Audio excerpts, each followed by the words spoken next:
नमस्कार दोस्तों, target with PS Parihar channel में आपका स्वागत है। सुबह की इस वीडियो में ऐसी सूचनाएं होती हैं जो विभिन्न समाचार पत्रों पर छाई हुई होती हैं और विद्यार्थियों के लिए आवश्यक होती हैं। तो आइए शुरू करते हैं और देख लेते हैं कि आज के समाचार पत्रों में ऐसी कौन कौन सी सूचनाएं हैं। तो वीडियो जल्दी से लाइक कर दें, शेयर कर दें। जिन छात्रों ने चैनल को अभी भी सब्सक्राइब ना किया हो तो जल्दी से सब्सक्राइब कर लें, और जिन छात्रों ने पीएस परिहार ऑनलाइन क्लासेस वाला ऐप डाउनलोड ना किया हो तो जल्दी से डाउनलोड कर लें। बहुत सारे जो उसमें कोर्स हैं, टीजीटी, पीजीटी, यूपीटीटी, सीईटी इत्यादि के जो कोर्स हैं उपलब्ध करा दिए गए हैं। आज की जो सबसे पहली सूचना है वो है UP triple S C PET की। बहुत सारे समाचार पत्रों में पीईटी की परीक्षा के बारे में अलग अलग तरीके से अलग अलग सूचनाएं लिखी हुई हैं। लिखा है कि ऑफलाइन ही होगी प्रारंभिक अर्हता परीक्षा। असल में ऑनलाइन की जो कैपेसिटी है वो एक दिन की केवल 50,000 है, और जानकारी ये मिल रही है कि इसके लिए लगभग 30 लाख आवेदन हो सकते हैं, इसलिए इसकी अब ऑफलाइन परीक्षा ही होगी। अभी तक दुविधा थी कि ऑफलाइन होगी या ऑनलाइन होगी, तो अब ये स्पष्ट हो गया कि जो ये परीक्षा है वो ऑफलाइन ही होगी। लिखा है उत्तर प्रदेश अधीनस्थ सेवा चयन आयोग की ओर से द्विस्तरीय परीक्षा प्रणाली के तहत आयोजित की जाने वाली प्रारंभिक अर्हता परीक्षा पीईटी ऑफलाइन आयोजित की जाएगी। आयोग की ओर से इसकी तैयारी की जा रही है। राज्य सरकार की सेवाओं में समूह की प्रायः सभी भर्तियों में अभ्यर्थियों की भारी भीड़ की समस्या से पार पाने के लिए आयोग ने 2 चरणों में भर्ती परीक्षाएं आयोजित करने का फैसला किया है, जिसे शासन ने मंजूरी भी दे दी है। पहले चरण में अभ्यर्थियों की स्क्रीनिंग के लिए प्रारंभिक अर्हता परीक्षा होगी। इसमें शॉर्टलिस्ट अभ्यर्थियों के लिए विभागों की सेवा नियमावलियों के अनुसार मुख्य परीक्षाएं कराई जाएंगी। आयोग अप्रैल के आखिरी या मई के पहले हफ्ते में पीईटी आयोजित करने की तैयारी कर रहा है। मुख्यमंत्री ने सैद्धांतिक मंजूरी तो दे दी है, लेकिन अभी ऑफिशियल या अधिकृत मंजूरी नहीं दी गई है। जैसे ही मुख्यमंत्री की तरफ से मंजूरी दे दी जाएगी वैसे ही इसका जो पाठ्यक्रम है और इसकी जो नोटिफिकेशन है वो जारी कर दिया जाएगा। अगली जो सूचना है वो है पदों के घटने से प्रतियोगी निराश। असल में पिछले कुछ दिनों से उत्तर प्रदेश में जो भी भर्तियां आ रही हैं या भर्तियां आने वाली हैं, एक नया दौर चला है। सभी के जो पद हैं वो कम कर दिए गए हैं, चाहे वो एडेड जूनियर हाई स्कूलों की भर्ती हो। पहले ये जानकारी थी कि लगभग 4500 पदों पर एडेड जूनियर हाई स्कूलों की जो भर्ती है वो होगी अध्यापकों की, लेकिन उसके भी पद कम कर दिए गए हैं और अध्यापकों के केवल लगभग 1500 पदों पर भर्ती होने जा रही है। उसी तरीके का सेम मामला है असिस्टेंट प्रोफेसर भर्ती का भी। लिखा है कि उत्तर प्रदेश उच्चतर शिक्षा सेवा आयोग 4 साल बाद असिस्टेंट प्रोफेसर के पदों पर भर्ती की तैयारी कर रहा है। इसका विज्ञापन भी जल्द निकालने की उम्मीद है, लेकिन उसमें पदों की संख्या घटने से प्रतियोगी निराश हैं। शासन ने जितने पदों की भर्ती निकालने का निर्देश दिया है उससे कम संख्या में भर्ती कराने का अधियाचन जारी हुआ है। पदों की संख्या कम होने से अभ्यर्थियों को कड़ी स्पर्धा का सामना करना पड़ेगा। इसी वजह से वे अब प्रतियोगी पद बढ़ाने की मांग कर रहे हैं। प्रदेश के अशासकीय सहायता प्राप्त एडेड डिग्री कॉलेजों में अलग अलग विषयों में असिस्टेंट प्रोफेसर के करीब 4500 पद खाली हैं। शासन ने इसमें से 3900 पदों पर भर्ती कराने का निर्देश दिया था, लेकिन उच्च शिक्षा निदेशालय इसके अनुरूप अधियाचन तैयार नहीं कर सका। निदेशालय ने पहले 2016 पदों की भर्ती का अधियाचन जारी किया था और उसके बाद में इसे घटा करके 2002 कर दिया। इन्हीं पदों पर उच्चतर शिक्षा सेवा आयोग विज्ञापन संख्या 50 के जरिए भर्ती करेगा। प्रतियोगी मनीष मिश्र का कहना है कि पद कम होने से अभ्यर्थियों को सफलता का अवसर कम मिलेगा। शासन ने जितने पदों की स्वीकृति दी है विभाग को उसी के अनुरूप भर्ती निकालनी चाहिए। उन्होंने कहा कि नया अधियाचन यदि जल्द जारी न हुआ तो प्रतियोगी छात्र आंदोलन करने को बाध्य होंगे। पिछले महीने बहुत सारे विद्यार्थियों ने इसके लिए शिक्षा निदेशालय में धरना प्रदर्शन भी किया था कि आखिरकार असिस्टेंट प्रोफेसर भर्ती का जो विज्ञापन संख्या 50 जारी क्यों नहीं किया जा रहा है। तो ये जितनी भर्तियां, चाहे वो टीजीटी पीजीटी में जो पहले अधियाचन आया था, बताया जा रहा कि 40,000 पदों के लिए अधियाचन आया था, उसके बाद में पदों की संख्या कम कर दी गई, स्पेशल टास्क फोर्स बनाई गई। अब 15,000 पदों के लिए विज्ञापन जारी होगा, और जो पिछला विज्ञापन जारी हुआ था वो भी 15,000 पदों के लिए जारी हुआ था। उसी तरीके से एडेड जूनियर हाई स्कूलों के जो पद हैं उनके भी पदों की जो संख्या वो कम कर दी गई है। 4500 से घटा करके अब केवल 1500 पदों पर भर्ती होगी। तो इससे विद्यार्थी काफ़ी आहत हैं। विद्यार्थियों का ये कहना है कि जब उत्तर प्रदेश की जनसंख्या लगातार बढ़ रही है, विद्यालय लगातार बढ़ रहे हैं, तो आखिरकार अध्यापकों की संख्या पूर्व से वर्तमान में कम कैसे हो सकती है। खैर, अगली सूचना है टीईटी पास अभ्यर्थियों के लिए शिक्षक भर्ती का बड़ा अवसर। एडेड जूनियर हाई स्कूलों की जो भर्ती आई है उसमें बहुत तगड़ी प्रतिस्पर्धा होने वाली है। चूंकि जो पदों की संख्या मैंने आप लोगों को बताया कि लगभग 1500 पद हैं केवल अध्यापकों के लिए, और लगभग 400 के आसपास हैं 394 जो पद हैं वो प्रधानाचार्य के हैं। तो 1800 पदों पर ये भर्ती होनी है। और TET pass, UP TET pass ही केवल 4,28,000 अभ्यर्थी हैं।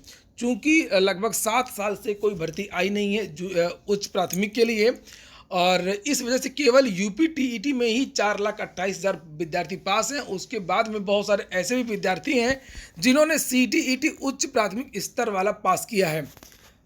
उसी के बारे में यहाँ पर लिखा हुआ है कि प्रदेश के एडेड जूनियर हाई स्कूलों में रिक्त शिक्षकों के 1894 पदों की बहाली पहली बार लिखित परीक्षा 11 अप्रैल को होगी। इस भर्ती से पहले यूपी टीईटी नहीं हो सकी, लेकिन ये उन अभ्यर्थियों के लिए एक बड़ा अवसर है जो भर्ती की आस में पिछले कई सालों से उच्च प्राथमिक स्तर की परीक्षा पास करते चले आ रहे हैं। सिर्फ 5 साल में ही भर्ती की अर्हता परीक्षा उत्तीर्ण करने वालों की जो संख्या है वो 4,28,000 से अधिक हो गई है। वही सीटीईटी में उच्च प्राथमिक स्तर का इम्तहान पास करने वालों की संख्या अलग है। प्रदेश में हर साल शिक्षक पात्रता परीक्षा कराई जाती है और इसमें प्राथमिक व उच्च प्राथमिक स्तर की 2 परीक्षाएं होती हैं। इसके जरिए सूबे के प्राथमिक स्कूलों में तो नियमित अंतराल पर भर्तियां होती हैं, लेकिन उच्च प्राथमिक स्तर की टीईटी उत्तीर्ण करने वालों को मौका नहीं मिला और इसी तरह से केंद्र की टीईटी में भी वर्ष में 2 बार अभ्यर्थी जो है वो उत्तीर्ण हो रहे हैं। इनको योगी सरकार ने एक बड़ा अवसर मुहैया करवाया है, लेकिन बड़ा अवसर कैसे, जब पदों की संख्या कम कर दी गई है। हालांकि ये एडेड जूनियर हाई स्कूलों में भर्ती है और जो प्रसिद्धि विद्यालय होते हैं, जूनियर प्रसिद्धि विद्यालय, उनमें अभी सीधी भर्ती नहीं हो रही है। जो प्रसिद्धि विद्यालय होते हैं उसमें प्रमोशन के द्वारा पद भरे जाते हैं। 22 तारीख से आवेदन होना है और लिखा एक पद के लिए कई संख्या में जो है वो आवेदन होंगे और कई लोगों की दावेदारी होगी। अगली जो सूचना है वो टीजीटी पीजीटी के बारे में मैंने आप लोगों के लिए कल एक वीडियो बनाया था, जिसमें आप लोगों से बताया था कि अभी जो तदर्थ का मामला है वो सॉल्व नहीं हो पाया, वो हल नहीं हो पाया है। बहुत जल्द शासन स्तर पर इसके लिए एक और मीटिंग होनी है और जानकारी ये मिली है कि अगले सप्ताह सोमवार या मंगलवार को फिर से एक मीटिंग होगी शासन स्तर पर। वो अंतिम मीटिंग होगी, उसमें तदर्थ शिक्षकों के लिए क्या किया जाएगा उस पर निर्णय लिया जाएगा और उसके तत्काल बाद विज्ञापन जारी करने की चर्चा है। तो जानकारी ये मिल रही है कि जो अगले सप्ताह है उसके अंत में यानी कि बृहस्पतिवार, शुक्रवार या शनिवार तक टीजीटी पीजीटी के जो विज्ञापन है वो जारी किया जा सकता है। और आज प्रतियोगी छात्र मोर्चा के जो अध्यक्ष हैं विकी खान और बहुत सारे लोग मिलने जाएंगे। वीरेश कुमार जी जो चेयरमैन हैं, उनसे भी पूछेंगे कि आखिरकार ये संशोधित विज्ञापन जारी क्यों नहीं हो रहा है और जो सोशल है टीजीटी पीजीटी 2016 उसका जो साक्षात्कार है वो कब होगा, प्रतीक्षा सूची को कैसे बढ़ाया जाएगा, बहुत सारी जो मांगे छात्रों की, इसके बारे में मैं आज एक शाम को अलग से वीडियो बनाऊंगा कि आज प्रतियोगी छात्र मोर्चा की चयन बोर्ड के जो अध्यक्ष वीरेश कुमार से क्या वार्ता हुई और इसकी जो पूरी अपडेट है आपको शाम तक मिल जाएगी। अगली सूचना है 69,000 शिक्षक भर्ती तीसरी काउंसलिंग की जो तैयारी है वो अब शुरू हो रही है। जितने भी बीएसए हैं उनको निर्देश दिया गया है कि वह निर्धारित प्रारूप पर रिक्त पदों का जो विवरण है वो उपलब्ध कराएं और प्रारूप ये होगा जो आप सामने देख रहे हैं। जनपद का नाम सबसे ऊपर लिखना होगा, यहाँ पर जनपद का नाम लिखना होगा। 69,000 पदों के सापेक्ष अंतिम चयन सूची में सम्मिलित अभ्यर्थियों की कुल संख्या कितनी है, काउंसलिंग में उपस्थित अभ्यर्थियों की कुल संख्या कितनी है, दोनों काउंसलिंग में अनुपस्थित अभ्यर्थियों की संख्या कितनी है और विसंगति जिसके कारण नियुक्ति पत्र रोक दिए गए हैं दोनों में, जो 2 बार काउंसलिंग हुई थी 37,000 और 31,000, और लिखा कि निर्गत नियुक्ति पत्रों की संख्या कितनी है और अवशेष पद कितने, रिक्त पद कितने। चूँकि बहुत सारे ऐसे भी अभ्यर्थी हैं जिन्होंने काउंसलिंग भी करवा लिया था और उसके बाद में ज्वाइन नहीं किया है। बहुत सारे जिलों में ऐसी जानकारियाँ मिल रही हैं और जो अभी तक जानकारी ये मिली है कि लगभग 8,000 पद रिक्त हो रहे हैं और बहुत जल्द अब इन अभ्यर्थियों को मौका मिलेगा। जिनके लगभग 1 या 1.5 नंबर कम है उन अभ्यर्थियों को मौका मिल सकता है। फरवरी के लास्ट में ही या 1 मार्च के आसपास इन अभ्यर्थियों की काउंसलिंग हो सकती है। इसके बाद में जो अगली सूचना है वह पॉलिटेक्निक प्रवेश परीक्षा की। लिखा पॉलिटेक्निक की जो प्रवेश परीक्षा वो इस बार 15 से लेकर के 20 जून तक होगी। प्रदेश के पॉलिटेक्निक संस्थानों में दाखिले के लिए आयोजित होने वाली संयुक्त प्रवेश परीक्षा 15 से 20 जून तक होगी। इस बार पूरी प्रवेश परीक्षा जेईई की तर्ज पर होगी, ऑनलाइन होगी। संयुक्त प्रवेश परीक्षा के निदेशक सुनील कुमार चौधरी ने बताया कि प्रवेश परीक्षा 2 पालियों में सुबह 9 से दोपहर 12 बजे तक और दोपहर 2:30 बजे से लेकर के शाम को 5:30 बजे तक कराई जाएगी। आवेदन करने के लिए परिषद की जो वेबसाइट है www.jeecup.nic.in या jeecup.org पर लिंक फरवरी के तीसरे सप्ताह में उपलब्ध करा दी जाएगी और जल्द ही वेबसाइट पर प्रवेश परीक्षा से जुड़ी पूरी जानकारी उपलब्ध करा दी जाएगी। और अंतिम सूचना है एक बड़े बदलाव की। अब बीएससी पास छात्र कर सकेंगे एमटेक, लेकिन ये वो बीएससी पास होंगे जिन्होंने कंप्यूटर साइंस से बीएससी किया है।